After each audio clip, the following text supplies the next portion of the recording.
ஓம் நமச்சிவாய. வணக்கம் நண்பர்களே, உங்கள் ஜோதிடர் தர்மராஜன். இன்று நாம் காண இருக்கும் தலைப்பு எதை பற்றி என்றால் 2025 ஆண்டு பிப்ரவரி மாத ராசி பலன்கள் வரிசையிலே காலபுருஷ தத்துவப்படி 12வது ராசியான மீன ராசியை பற்றி இப்ப விரிவா பார்க்கலாம். அதற்கு முன்னாடி நம்ம சேனலை இப்பதான் நீங்க முதல் முறையா பாக்குறீங்க அப்படின்னா நம்ம சேனலை சப்ஸ்கிரைப் பண்ணுங்க, கூடவே பெல் பட்டனையும் அழுத்துங்க. அப்பதான் நான் போற ஒவ்வொரு வீடியோவும் உங்களுக்கு உடனுக்குடனா வரும். வாங்க வீடியோக்குள்ள போகலாம். பொதுவா மீனராசியை பொறுத்த வரைக்கும் உங்களுக்கு 7.5 சனி, அதாவது விரய சனி நடந்துட்டு இருக்கு. அதாவது சுப விரய செலவுகள் நடக்கிறத விட வீண் விரய செலவுகள் உங்களுக்கு அதிகமா நடந்துட்டு இருக்கும். அப்படி இருக்கும் பொழுது இந்த மாதத்தை பொறுத்த வரைக்கும் அந்த வீண் விரய செலவை குறைக்கக்கூடிய சூழ்நிலை ஏற்பட்டு சுப விரய செலவுகள் நடக்கக்கூடிய சூழ்நிலை உங்களுக்கு சிறப்பாகவே ஏற்படும். அதாவது உங்க ராசிநாதன் குருவை பொறுத்த வரைக்கும் 3ஆம் இடத்துல மறைஞ்சிருக்கிறாப்ல.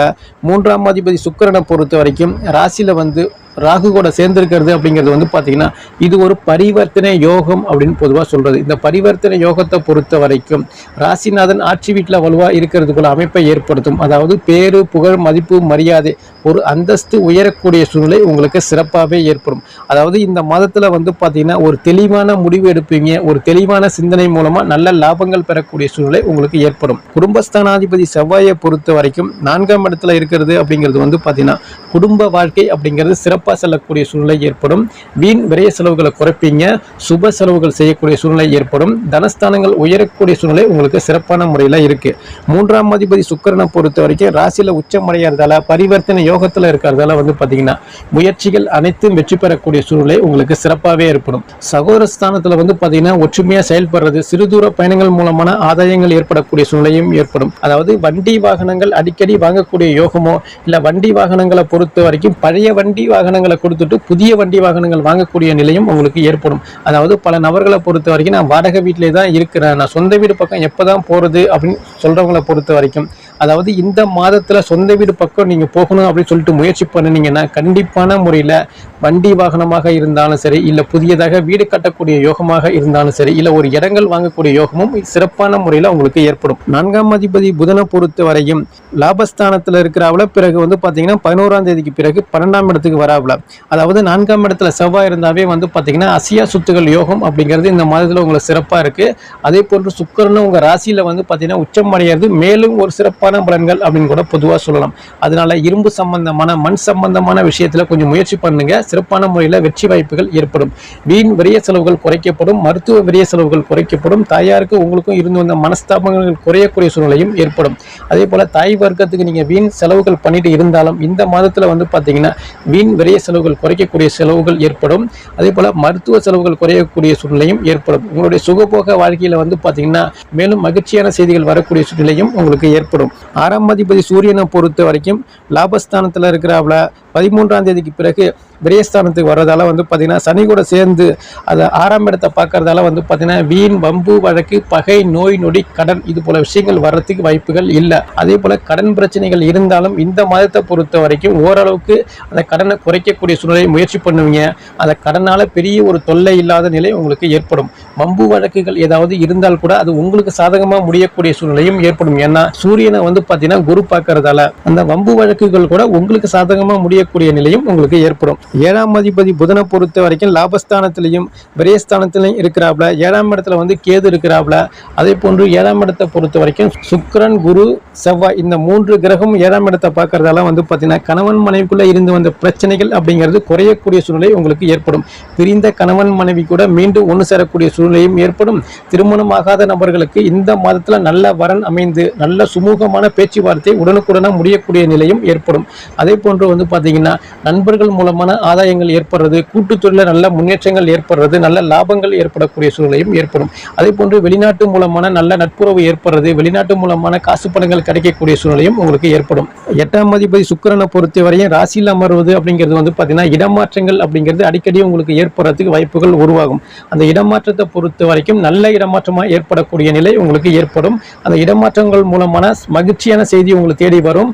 9ஆம் அதிபதி செவ்வாயை பொறுத்த வரைக்கும் 4ஆம் இடத்துல இருக்கிறது அப்படிங்கிறது பாத்தீங்கன்னா பூர்வீக சொத்து, பூர்வீக இடம், பூர்வீக சம்பந்தமான விஷயத்துல பாத்தீங்கன்னா ஒரு சில முன்னேற்றங்கள் ஏற்படக்கூடிய நிலையும் ஏற்படும். அதே போன்று பாத்தீங்கன்னா அங்காளி பங்காளி பிரச்சனைகள் அப்படிங்கிறது குறையக்கூடிய நிலையும் ஏற்படும். கல்லூரி படிப்பு மாணவர்களை பொறுத்த வரைக்கும் படிப்புல இருந்து வந்த தடைகள் குறைந்து மேலும் சிறப்பான முறையில் படிக்கக்கூடிய நிலை ஏற்படும். நல்ல மதிப்பெண்கள் பெறுவதா இருக்கட்டும், இல்ல ஒரு பேரு புகழ் ஒரு அந்தஸ்து பெறக்கூடிய நிலையும் உங்களுக்கு ஏற்படும். அதாவது 9ஆம் அதிபதி செவ்வாயை பொறுத்த வரைக்கும் சுகஸ்தானத்துல இருக்கிறது அப்படிங்கிறது வந்து பாத்தீங்கன்னா தந்தை வழி சொத்துக்கள் அப்படிங்கிறது உங்களுக்கு சிறப்பான முறையில கிடைக்கும். குல தெய்வத்துடைய அருள் ஆசீர்வாதமாக இருந்தாலும் சரி, இல்ல இஷ்ட தெய்வத்துடைய அருள் ஆசீர்வாதமாக இருந்தாலும் சரி, பரிபூரணமா உங்களுக்கு கிடைக்கக்கூடிய சூழ்நிலை உங்களுக்கு ஏற்படும்.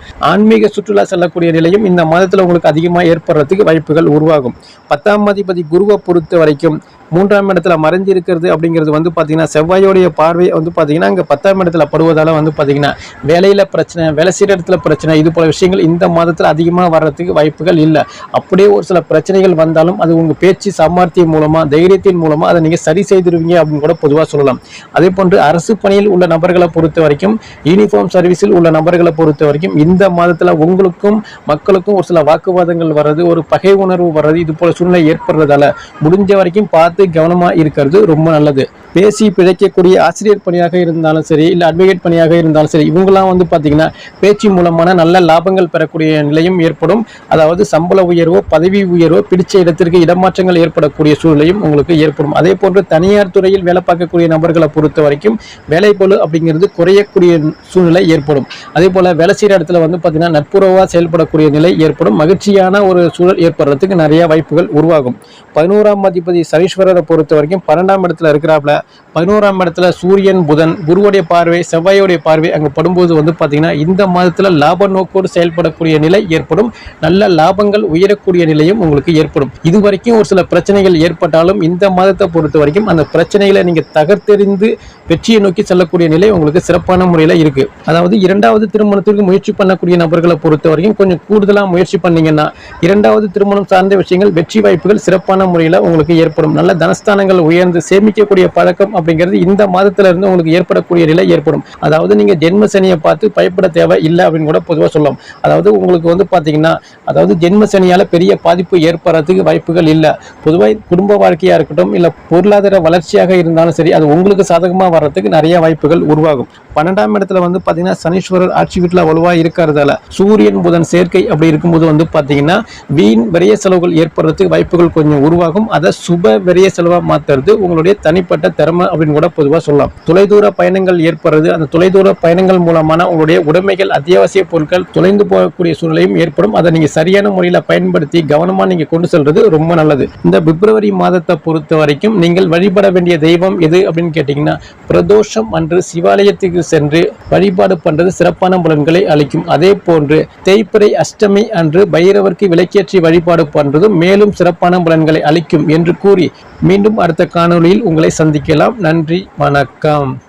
ஓம் நமச்சிவாய. வாழ்க வளமுடன்.